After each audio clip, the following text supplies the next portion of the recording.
আমি আলেয়া আজকে তোমাদের সঙ্গে শেয়ার করছি সম্পূর্ণ গ্লুটেন ফ্রি, প্রোটিন, ভিটামিন এবং মিনারেলে ভরপুর, অয়েল ফ্রি একটি দারুণ সুস্বাদু এবং নতুনত্ব টিফিনের রেসিপি। তো এর জন্য এখানে আমি নিয়েছি 1 কাপ পরিমাণ খোসা সহ ভাঙা মুগের ডাল। আর প্রথমেই যথারীতি ডাল ভালোভাবে জল দিয়ে ধুয়ে নিলাম আর তারপর জলে ভিজিয়ে রাখলাম 1 ঘন্টার জন্য।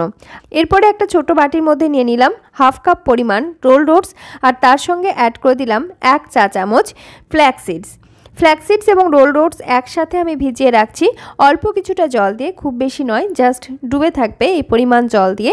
এটাকে 10 থেকে 12 মিনিট মিনিমাম ভিজিয়ে রাখতে হবে আর একই সাথেও তোমরা 1 ঘন্টা ভিজিয়ে রাখতে পারো। এরপরে একটা ছোট সাইজের গ্রাইন্ডার জার নিয়েছি আর তার মধ্যে নিয়ে নিলাম 1/2 কাপ পরিমাণ টক দই। এটা যদি জল ঝরানো টক দই নাও সব থেকে বেশি ভালো হয়। সাথে দিয়ে দিলাম 2 কোয়া রসুনটা একটু ছোট ছোট করে কেটে দিয়েছি যাতে ব্লেন্ড হতে সুবিধা হয়। সাথে স্বাদ মতো কাঁচা লঙ্কা এবং পরিমাণ মতো লবণ। আর দিয়ে দিচ্ছি 1/2 চা চামচ গুড়। আমি এখানে আখের গুড় ব্যবহার করেছি, তোমরা যে কোনো গুড় কিংবা জ্যাগারি পাউডার ব্যবহার করতে পারো, এমনকি চাইলে মধুও ব্যবহার করা যেতে পারে। দিয়ে সমস্ত কিছু একসাথে ভালোভাবে ব্লেন্ড করে নিচ্ছি। আর ব্লেন্ড হওয়ার পর যথারীতি কিন্তু একটু লিকুইড ভাব এর মধ্যে চলে আসবে, তো তোমাদেরকে আমি ঘনত্বটা দেখিয়ে দিলাম।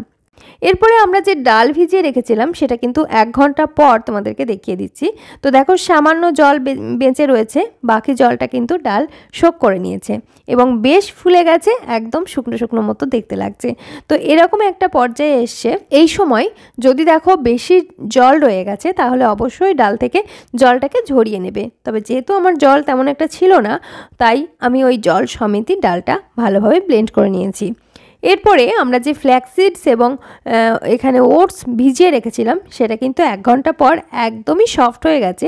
ওটস ভিজিয়ে রাখলে একদম নরম হয়ে যায়, তো সেটা পুরোটাই আমি এর সঙ্গে অ্যাড করে দিলাম। ফ্ল্যাক্সিডস বা তিসি বীজ এর উপকারিতা সম্পর্কে আমি পরে বলছি, তবে কিভাবে খেতে হয় সেটা নিয়ে অনেকের মনেই দ্বন্দ্ব রয়েছে। এরকম করে খাওয়া যেতে পারে, আর কীভাবে খাওয়া যেতে পারে সেটাও আমি পরে বলছি। এর সঙ্গে অ্যাড করে দিলাম 1 চা চামচ কুচানো রসুন, স্বাদ অনুযায়ী কুচানো কাঁচা লঙ্কা, বেশ খানিকটা পেঁয়াজ কুচি এবং গ্রেট করা গাজর, পরিমাণ মতো লবণ আমি এখানে অ্যাড করে দিলাম। আর দিয়ে দিচ্ছি গুঁড়ো মশলার মধ্যে ভেজে রাখা বা ড্রাই রোস্ট করে রাখা ধনের গুঁড়ো এবং ড্রাই রোস্ট করা জিরের গুঁড়ো আর 1 চিমটের মতো লঙ্কার গুঁড়ো। টেস্টটা নিজের অনুযায়ী ঝালটা অবশ্যই কম বেশি করে নেবে। সাথে দিয়ে দিচ্ছি 2 টেবিল চামচ পরিমাণ বেসন, আর এখানে তোমরা বেসনের পরিবর্তে ছাতুও ব্যবহার করতে পারো। দিয়ে সমস্ত কিছু একসাথে বেশ ভালোভাবে মেখে নিচ্ছি। স্পুন দিয়ে মেখে নিতে পারো, তবে আমি একটু হাত দিয়েই মেখে নিচ্ছি। খুব ভালোভাবে মেখে নিতে হবে। আচ্ছা, ফ্ল্যাক্সিডস বা তিসি বীজের মধ্যে রয়েছে ওমেগা 3 ফ্যাটি অ্যাসিড ভরপুর মাত্রায়, যা হার্টের জন্য কিন্তু ভীষণ উপকারী। তাছাড়াও এর মধ্যে ফাইবার, অ্যান্টিঅক্সিডেন্ট এই সমস্ত কিছু রয়েছে। রক্তে শর্করার মাত্রা নিয়ন্ত্রণে রাখতে সাহায্য করে, ওজন নিয়ন্ত্রণে রাখতে সাহায্য করে, ক্যান্সারের ঝুঁকি কমায়। তাছাড়াও যে কোনো সুস্থ স্বাভাবিক মানুষ অবশ্যই কিন্তু ফ্ল্যাক্সিডস রোজ 1 চামচ করে খেতে পারেন। তো দেখো মিশ্রণের ঘনত্বটা হচ্ছে এরকম একটা থকথকে থাকবে। আমি একটা স্পুন দিয়ে দেখিয়ে দিচ্ছি। আর ওদিকে কিন্তু আমি তাওয়া গরম হতে বসিয়েছি আর তাওয়ার মধ্যে জাস্ট অয়েল ব্রাশ করে নিয়েছি। এরপরে আমি এখান থেকে এরকম 1 হাতা ব্যাটার নিয়ে এরকম পাতলা করে স্প্রেড করে নিচ্ছি।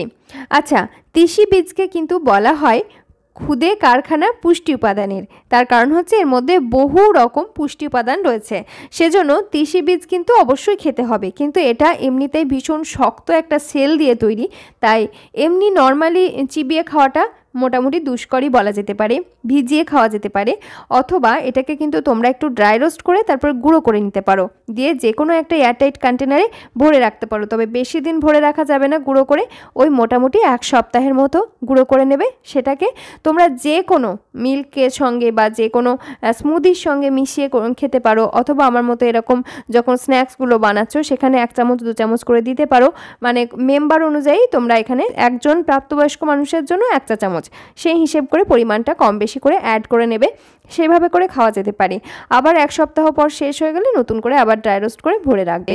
আচ্ছা দেখো, আমি এগুলোকে একটু পাতলা করে স্প্রেড করে নিয়েছি আর উপর থেকে ছড়িয়ে দিচ্ছি এরকম মিক্স সিডস। এই মিক্স সিডসের কিন্তু প্রচুর ফুড ভ্যালু রয়েছে, আর এই মিক্স সিডস কিন্তু সববার খাওয়া ভীষণ জরুরি। বাচ্চা থেকে বয়স্ক, তোমরা যারা ওজন নিয়ন্ত্রণে রাখছো তাদের যেমন খাওয়াটা জরুরি, ঠিক সেরকম পিসিওএস পিসিওডি যাদের রয়েছে তাদের জন্য ভীষণ উপাদেয়। তাহলে কিভাবে খাবে? এমনি নর্মাল ড্রাই রোস্ট করে চিবিয়ে খেতে পারো, অথবা খাবারের সঙ্গে এইভাবে করে অ্যাড করে খেতে পারো। দেখতেও ভালো লাগবে, খেতেও ভালো লাগবে। দুপুর থেকে আমি এরকম স্প্রেড করে দিলাম, আর তারপরে এরকম স্প্যাচুলা দিয়ে একটু প্রেস করে করে এইভাবে করে উল্টে পাল্টে সেঁকে নিচ্ছি। আচ্ছা, এই রেসিপিটিতে কিন্তু তেলের পরিমাণ তোমরা ইচ্ছে করলে বেশি দিতে পারো। অবশ্যই ওয়েট লস ডায়েটের ক্ষেত্রে তেলের পরিমাণটা খেয়াল রাখতে হবে। আর আমি কিন্তু এটা তোমাদেরকে একদম ওয়েট লস ডায়েটের রেসিপি শেয়ার করছি। তাছাড়াও সুগার, প্রেশার, কোলেস্টেরল যাদের রয়েছে তাদের জন্য কিন্তু এটা একটা অ্যাপ্রোপ্রিয়েট রেসিপি। তো এরভাবে উল্টে পাল্টে সেঁকে ভালোভাবে সিদ্ধ হয়ে গেলে তারপরেই কিন্তু পরিবেশন করা যাবে।